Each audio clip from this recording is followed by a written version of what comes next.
Everyone, welcome to complex engineering. तो अभी हम लोग बात करने वाले फ्लेक्सिबल एसी ट्रांसमिशन सिस्टम के बारे में। यहाँ पर ये एसी ट्रांसमिशन सिस्टम को हम लोग फ्लेक्सिबल कब बोलेंगे? हम लोग कोई भी सिस्टम को फ्लेक्सिबल कब बोल सकते हैं? कोई भी सिस्टम को जब हम लोग अपने अकॉर्डिंगली कंट्रोल कर पाए, राइट, अपने अकॉर्डिंगली किसी भी सिस्टम को हम लोग मैनेज कर पाए, तो ऐसे केस में वो जो सिस्टम है वो बेसिकली फ्लेक्सिबल सिस्टम है, राइट। फ्लेक्सिबिलिटी का मतलब क्या है? Anything which can be control to obtain desired output is known as flexibility. किसी भी चीज़ जिसको हम लोग कंट्रोल कर सकते हैं डिजायर्ड आउटपुट ऑब्टेन करने के लिए, उसी को ही हम लोग बेसिकली बोलते हैं फ्लेक्सिबिलिटी। तो यहाँ पर एसी ट्रांसमिशन सिस्टम को हम लोग फ्लेक्सिबल कब बोलेंगे? जब एसी ट्रांसमिशन सिस्टम के वोल्टेज को हम लोग वेरी कर पाए या फिर हम लोग पावर को वेरी कर पाए, तो अकॉर्डिंगली तो ऐसे केस में हमारा जो सिस्टम है उसको हम लोग बोलेंगे फ्लेक्सिबल एसी ट्रांसमिशन सिस्टम। यहाँ पर अगर हम लोग देखें, हम लोग ये एसी ट्रांसमिशन सिस्टम का जो पावर और जो वोल्टेज है उसको हम लोग क्यों वेरी कर रहे हैं, उसकी रिक्वायरमेंट हमें क्या है? उसकी रिक्वायरमेंट ये है ताकि जो पावर है उसको हम लोग एनहांस कर पाए, पावर ट्रांसमिशन को हम लोग एनहांस कर पाए। तो यहाँ पर अगर हम लोग देखें AC transmission system which can be control to enhance power transfer capability, AC transmission system जिसको हम लोग कंट्रोल कर पाए ताकि पावर ट्रांसफ़र कैपेबिलिटी को हम लोग एनहांस कर पाए, उसको हम लोग बेसिकली बोलते हैं flexible AC transmission system. Power transfer capability को एनहांस करने के लिए एसी ट्रांसमिशन सिस्टम जिसको हम लोग कंट्रोल कर सकते हैं उसी को ही हम लोग बोलते हैं फ्लेक्सिबल एसी ट्रांसमिशन सिस्टम। यहाँ पर अगर हम लोग देखें flexible AC transmission system make use of power electronic device like static controller to enhance और to control power flowing in AC transmission line. ये जो फ्लेक्सिबल एसी ट्रांसमिशन सिस्टम है ये बेसिकली यूज़ करता है पावर इलेक्ट्रॉनिक कंपोनेंट। ये जो flexible AC transmission system है ये बेसिकली यूज़ करता है पावर इलेक्ट्रॉनिक कंपोनेंट या फिर आप बोल सकते हो power electronic device AC transmission system में जो पावर फ्लो हो रहा है उसे एनहांस करने के लिए। यहाँ पर अगर हम लोग देखें requirement of controlling power in line is to enhance power transfer capability of AC system. जैसे कि हमने डिस्कस किया, लाइन में जो पावर है उसकी कंट्रोलिंग की रिक्वायरमेंट ये होती है ताकि हम लोग जो पावर को जो ट्रांसफ़र कर रहे हैं उसको हम लोग एनहांस कर पाए, पावर ट्रांसफ़र कैपेबिलिटी को हम लोग इम्प्रूव कर पाए। यहाँ पर अगर हम लोग देखें flexible AC transmission system FACTS system is install at the middle of transmission line. जो फ्लेक्सिबल एसी ट्रांसमिशन सिस्टम होता है उसको हम लोग ट्रांसमिशन लाइन के मिडल में बिछाते हैं।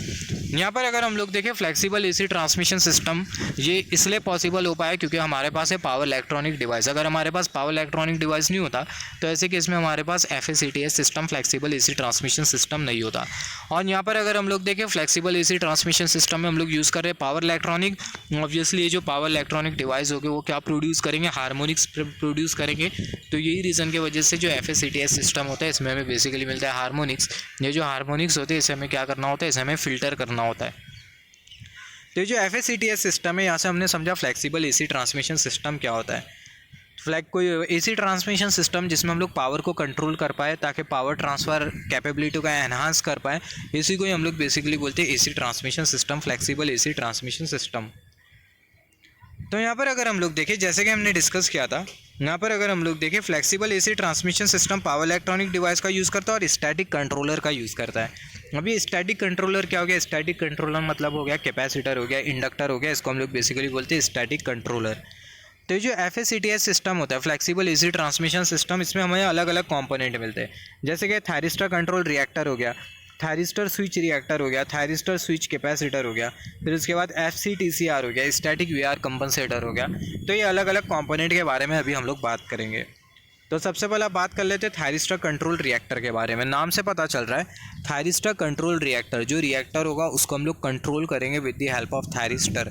रिएक्टर का जो करंट होगा, इंडक्टर का जो करंट होगा उसको हम लोग कंट्रोल करेंगे बाय कंट्रोलिंग थायरिस्टर। थायरिस्टर को हम लोग कैसा कंट्रोल करते हैं? अगर आपका पावर इलेक्ट्रॉनिक का कॉन्सेप्ट अगर क्लियर हो तो हमें पता है जो थायरिस्टर है उसे कंट्रोल करने के लिए हमें क्या करना होता है? वो थायरिस्टर है उसे फायरिंग एंगल को हमें कंट्रोल करना होता है। तो यहाँ पर अगर हम लोग देखें, यहाँ पर अपने कंसिडर किया ये है इंडक्टर और यहाँ पर ये हमने दो थायरिस्टर लगा के रखा है, T1 थायरिस्टर और यहाँ पर ये T2 थायरिस्टर। तो यहाँ पर अगर हम लोग देखें करंट इन रिएक्टर या फिर बोल सकते हैं जो इंडक्टर का जो करंट है, अगर आपको रिएक्टर नहीं समझ रहा है तो आप इंडक्टर एज्यूम करते हुए चलो। तो current in inductor can be control by controlling firing angle of thyristor. Firing angle controlling of SCR will control susceptance of inductor or can say reactor due to which current in reactor is controlled.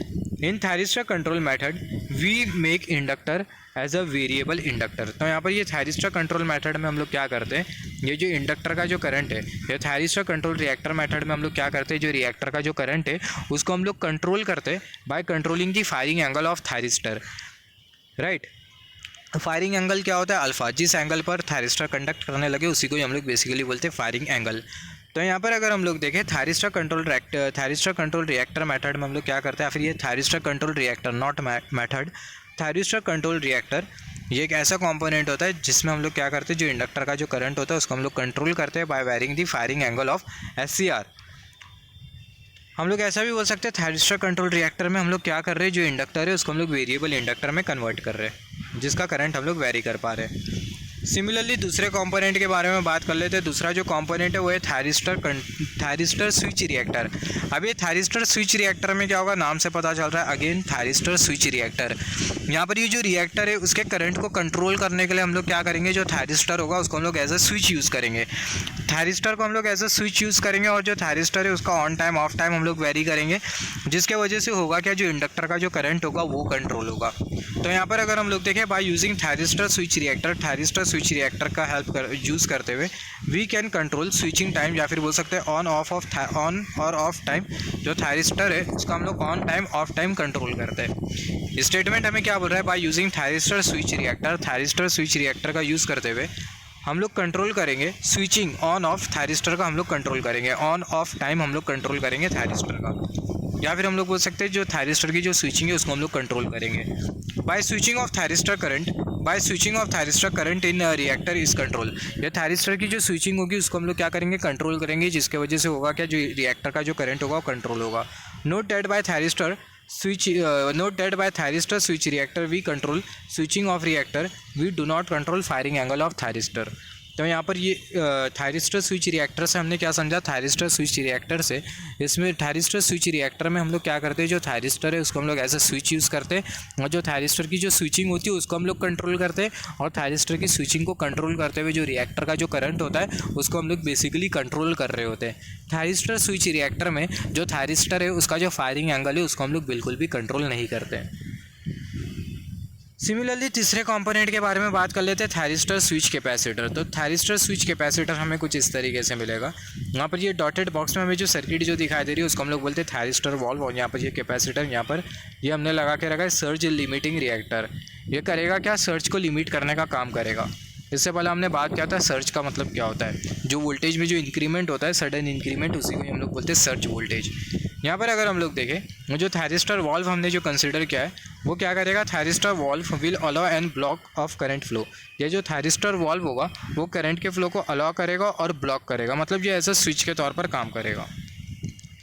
Surge limiting reactor limit surge current. यहाँ पर ये जो surge limiting reactor है वो क्या करेगा, surge current को limit करेगा। Surge limiting reactor limit surge current use for protection purpose and this reactor do not affect operation of circuit.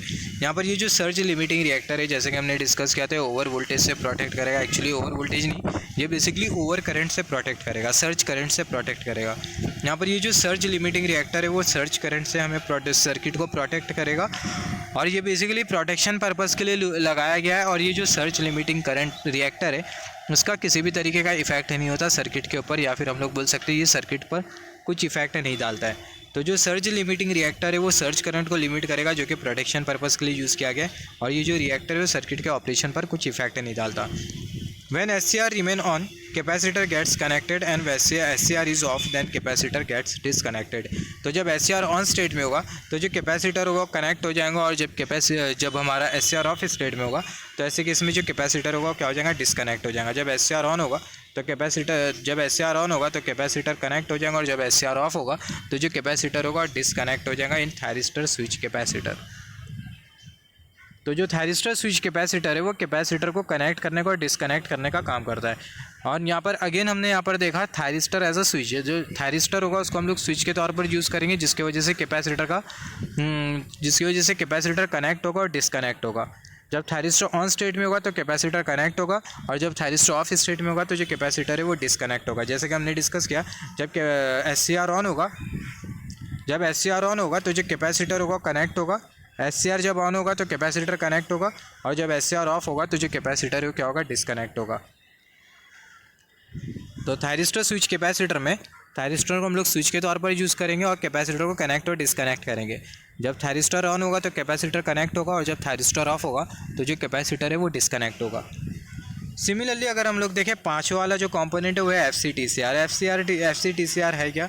Fix capacitor thyristor control reactor. Again ये thyristor control reactor है। हम लोग करेंगे क्या, ये इसमें एफ में जो कैपेसिटर होगा वो तो फिक्स्ड होगा और थायरिस्टर का जो फायरिंग एंगल है उसको कंट्रोल करते हुए रिएक्टर का जो करंट होगा उसको हम लोग कंट्रोल करेंगे। नेक्स्ट जो कंपोनेंट है वो स्टैटिक वी आर कंपनसेटर। अभी ये स्टैटिक वी आर कंपनसेटर क्या करेगा? Static V R compensator is use to control reactive power. It is known as static V R compensator because in this compensator no moving part is present. तो ये static V R compensator क्या करेगा? जो reactive power होगा उसे control करने का काम करेगा। और ये जो स्टैटिक वी आर कंपनसेटर है इसमें कोई मूविंग पार्ट नहीं होता, तो यही रीज़न की वजह से इसको हम लोग बोल रहे हैं स्टैटिक वी आर कंपनसेटर।